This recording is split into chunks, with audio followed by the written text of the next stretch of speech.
事情是这样的，上一期视频咱们把卧室房顶的石膏板固定上了，这几天咱们给卧室刮腻子、刷漆、贴踢脚线、地板砖美缝和安装流水灯带。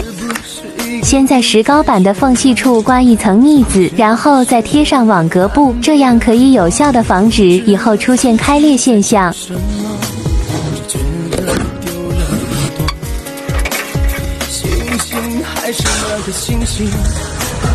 好长时间没刮腻子了，现在感觉手生了，总是往下掉腻子。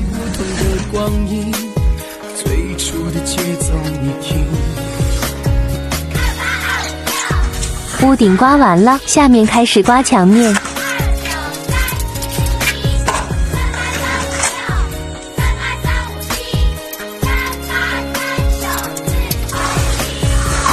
趁着架子没拆之前，咱们把石膏线也贴上。先把石膏线的45度角切出来。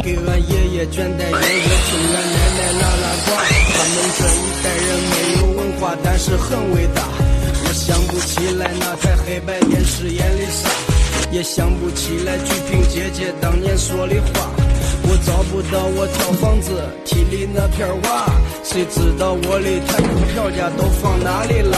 一个沙坑一个秋千，俺就能玩上一天。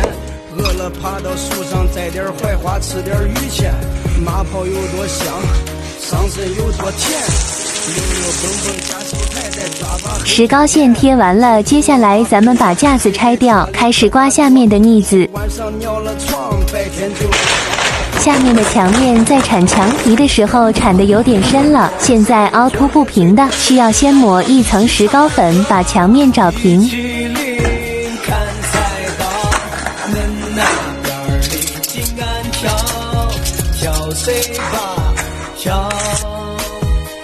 的那个人已经回家了，机器灵看菜刀，恁那边里静安跳，跳谁吧跳。腻子刮完了，下面咱们把屋顶的灯孔开出来，等腻子晾干以后就可以给卧室刷漆了。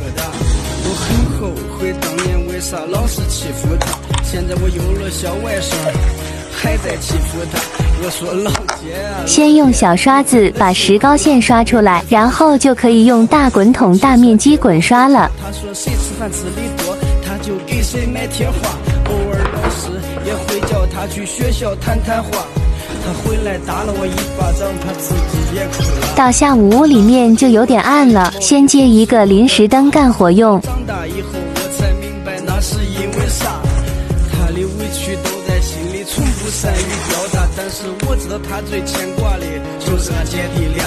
其实我很想看俺爸爸妈妈再吵一次架，但是刷漆这个活干起来挺快的，1个多小时就搞定了。把地面的保护层拿出去，接下来就开始贴踢脚线和美缝了。踢脚线我买的是木质的，硬度特别高，直接用钉子钉在墙上就可以了。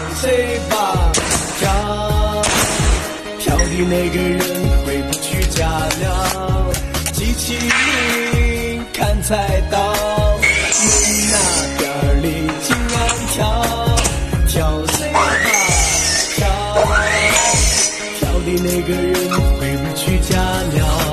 踢脚线贴完了，咱们再用这个雨虹的美容收边胶给踢脚线收个边，用这个收边防霉防潮还美观。应该是2毛钱的飞鸽，喝里第一口酒是不是来临我不记得，我踩着张家斌的肩膀爬过几次墙头。用修复膏把刚才打的钉眼修复一下，修复完一点也看不出来。下面就是给地板砖做美缝，美缝之前需要先把缝隙清理一下。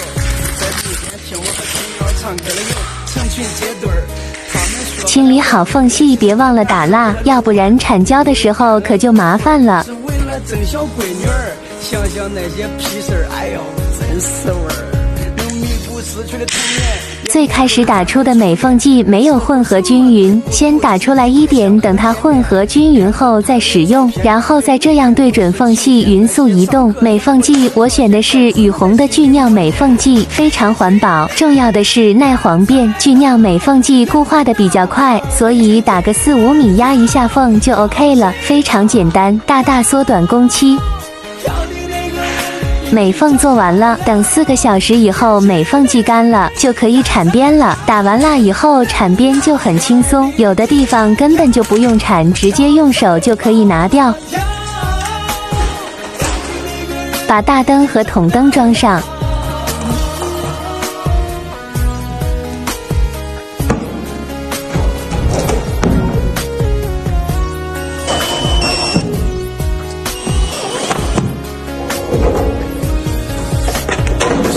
这么多，不想歌颂我的童年，只是想把80后的回忆。最关键的步骤来了，给卧室的屋顶注入灵魂跑马灯。跑马灯我做的是明装，这样我感觉更有立体感。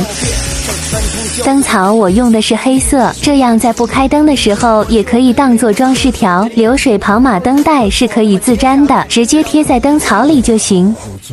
有多少人为了眼前放弃自己的明天？最后把开关接上卧室的硬装就算做完了。有多少人为了尊严却活在别人的胯下？有多少人活在胯下只为养活他一家？有多少人为了一家老小四海为家？又有多少人漂泊日夜思念朋友？下面带大家看一下我们家卧室硬装完的效果吧。有多少人讲完道理自己却不讲道义？有多少人闻着道义却出卖自己的兄弟？有多少人从你的兄弟变成了你的凶器？